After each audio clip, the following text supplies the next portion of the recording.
Reggie, can you, and then James, if you have any, thoughts, of course, always welcome that. But Reggie, could you give me a detailed breakdown of the events that happened and then the actual event that occurred when DJ Quik showed up to the office and brought a bunch of people with him? Can you give me like a full detailed breakdown on that situation, if you don't mind? Yeah. Oh man, you got me tapping that DJ Quick again, huh? Don't do it. Say shut up and go to the next question. Huh? No, I can't do don't that. you I ain't do gonna tap at him. I'll tell the truth. Call the ball a ball, strike a strike, right? Okay, so let me say this. All right. Whatever happened, DJ Quick gonna bring niggas to death row so he makes sure it ain't a mugging.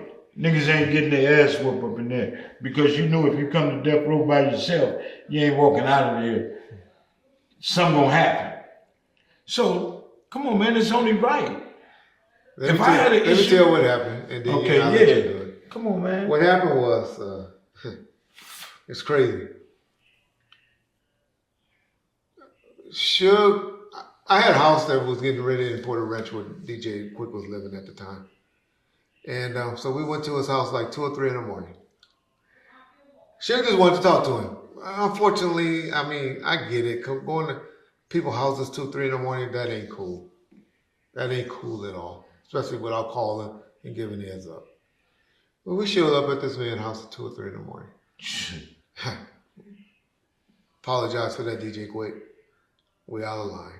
Me being an older man now, totally get it. However, Suge was smart enough to know to send Reggie at the door with Trayvon. It was Suge, Buntree, me. It was about 5 or 6 of us. We go to the house, knock on the door, quick. We tell him, hey, Suge, want to holler at you. He, like, what's up? He come out there and speaks and talk to Suge. Him and Suge talked. Suge felt that he owed him some money. We had did some things for Quick. I had did some paperwork for him to get him $700,000 for mixing down the Tupac album. So the estate had just gave him some money while Suge was in jail. Of course, we shot the music video, Black Pussy, for him as a favor, just because Suge knew that was some song he always wanted to do. Suge think he's doing bad. But Quick looked at it and said, hey, that's Suge looking out, he did a song for me through Ronald Knight, Suge's cousin, who was real tight with Tony Lane at the time. They were good friends. And who Quick was assigned to. For Top Dog. He didn't want to work with the Realest. He told me right there, nigga, rap too slow. I ain't fucking with the Realest. But he did a song for Top Dog for me on Two Gangsters for Radio or Chronic 2000. So Quick figured like, hey, I'm looking out, y'all looking out. But we elect to go to Quick's house that early in the morning. And like I said, we were wrong. So they talked. Quick told him he didn't have that much money, but I know later, the next day, or a couple of days later after the incident happened, Quick did take Suge bag for about $20,000 in cash and gave it to him at the Beverly Hills Hotel. Nobody knows about that. That was supposed to be a secret between Quick and Suge. But that's why Quick get mad at me about running my mom. But anyway, then we go that night or the same night or the next day or the night before, Suge's cousin or his female cousin, Sandy, got a son. And Suge just trying to, be cool. And he brings his nephew Thomas was graduating from high school or something like that. And he brought Left Eye and they were having a party at the house. And Reggie to the party and came to the party. And so, of course, we came there to Ronald and Donald's parents' house, who's in Compton, where we all know, on K Street. But Thomas, who's no longer with us, he's from Hoover, who's, the daddy. He was there drinking a little bit, we bringing all these blood dudes to his mother-in-law's and father-in-law's house and to his son's party. He was there tripping for some reason. I would have been glad Suge bring into my son's birthday party or a graduation party or whatever event it was, some stars, Left Eye and Reggie, to the house. But he tripping to the point where we had gunplay there between Bob Gotti and Thomas and Lip Dog. And where I had to get in the middle. Well, those niggas probably could have shot me. I'm over there grabbing on Thomas like, hey, I'm protecting Thomas. Because he got a little 25 and he fool killers pointing 40s and 9mm at his ass. So they go down there. So now Ronald and Donald, the brothers, the twins, I tell you, him and Suge and them got a crazy, crazy ass relationship. They can fight and talk shit to each other, but you can't fight and fuck with them. But he was cool with Tony Lane at the time. And Quik was manager, so they hear about this. So Ronald called me, and we had been in the studio. He called me about 10 or 11 o'clock. Where you motherfuckers at? Because Ronald, he crazy. Because Ronald gangster too, And, in his own way, not a gang member, but, had this G status. And he was like, Reggie, where the fuck y'all at? Y'all bringing these niggas to mama? I said, to your mama house. I said, which one of those niggas other than Left Eye and Ray J didn't know where your mama lived? We all know where. We all grew up together. What are you mad? I said, but that was your brother-in-law that was tripping and acting a fool up there. No, we need to talk. We gonna. And so I go, okay, Ronald, all right, but let me call Suge and see what's up. Hey, Suge, your cousins and them tripping about whatever. Yeah, all right, well, we ain't gonna be back up at the office until about 5 or 6 that night. All right. So I said, Ronald, man, we're gonna be at the office about 5 o'clock. Y'all come up there tonight about 5. All right, we'll be there. Ronald come with a bunch of dudes from Hoover and High C and Quik and I'll just say a bunch of guys from Fruittown or Treetop area. And so it's about 10 or 15 of them out there. And we all at the office, but I forgot they were coming. And so now my security said, man, there's about 10 or 15 gang members at the gate. Talking about they're up here to see y'all. And so I said, well, don't let them in.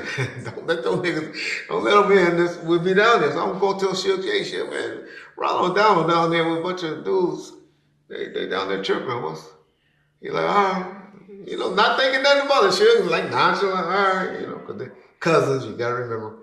No, they know deep down ain't shit going to happen to each other. Anyway, Ronald and Donald, so we get it's about 5 of us. Me, Suge, Buntry, Trey. I don't even think Nick was there. Bob Gotti, because Bob Gotti is the main one. And one of my dudes, security dudes, Marquez. So we all 6 go down there, and these niggas at the gate talking shit.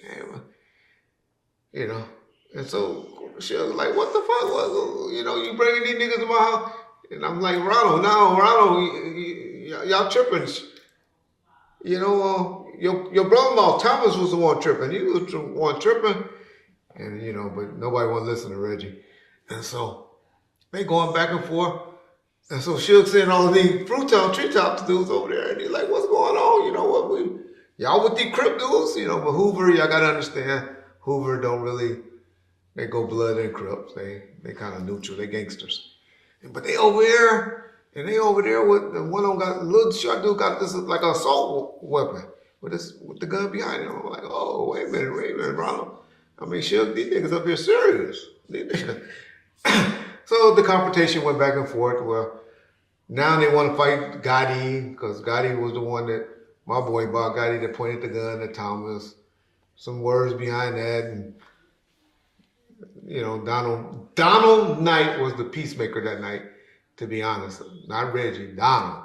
That jumped over the fence. I told him to come over there and got everything calmed down, and to the point where that's what happened. That Whack 100 version is out there. I don't know where he get that version from. He wasn't there. That's my boy. He just probably heard about it. But that's all that happened. It got worked out that day.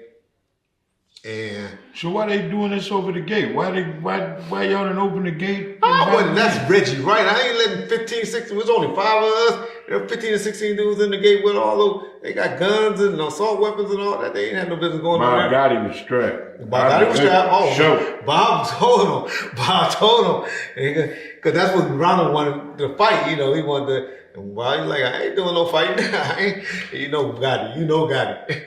And so Gotti was like, and so, for some reason, they had the issue with Gotti that day, for some reason. And they wanted to fight Gotti, but Gotti wasn't having that. And, but that's the incident that happened. That's all that happened. Anything else more is this little extra caps. I mean, there's a little bit more details that went on. I'll probably explain more, but that's all that happened on that situation. They left. Quik and Suge met up later. Quik passed some money to Suge. Suge got off of him. And I didn't hear of any more incidents until Quik called him out again at that convention where he made some statements there. And I think he called Suge the devil or something like that. Or maybe that was Joel, I forget which one of them, but they both made some statements. And then something else. Somebody else always had the issue. But anyway, so that's the basis of what happened on that incident with Quik and that's why I feel as though Quik made that statement about Trayvon, is because he was always mad that Trayvon was the one that showed up and came to his house that late at night with me. He had always had to exclude me from the BS. All y'all was in violation. Yeah, I agree. And I To apologize. his house at 3 in the morning. I apologize. Now, let me say this. Okay. Now, if Quik would have started shooting, Yeah. and one of the homies would have got killed, he found him. All kind of hell would have broke loose behind it. But then, if it would have happened to that one of Death Row homies did something to Quik, all hell would have broke loose from the trees and fruits over some stupid shit going to a motherfucking man house at 3 o'clock in the morning. Correct. Straight violation. Those are bully tactics. Nigga, we can show up. Yeah, I agree. We were wrong. I get it. I understand. I invite everybody to my house. Motherfuckers say I need to get a dog. For what? I invite you. Come to that motherfucker. And if you tell me you're coming, I'm going to leave the front door open. Come on in this motherfucker. There's very few people in my life that can just knock on my door to show up unannounced. That part. So why would you go to his house? I admit it. We were wrong. Okay. We were wrong. I apologize to the man being an older man. Man, a lot of us don't accept consequences. I admit that we were wrong. Okay. We were wrong.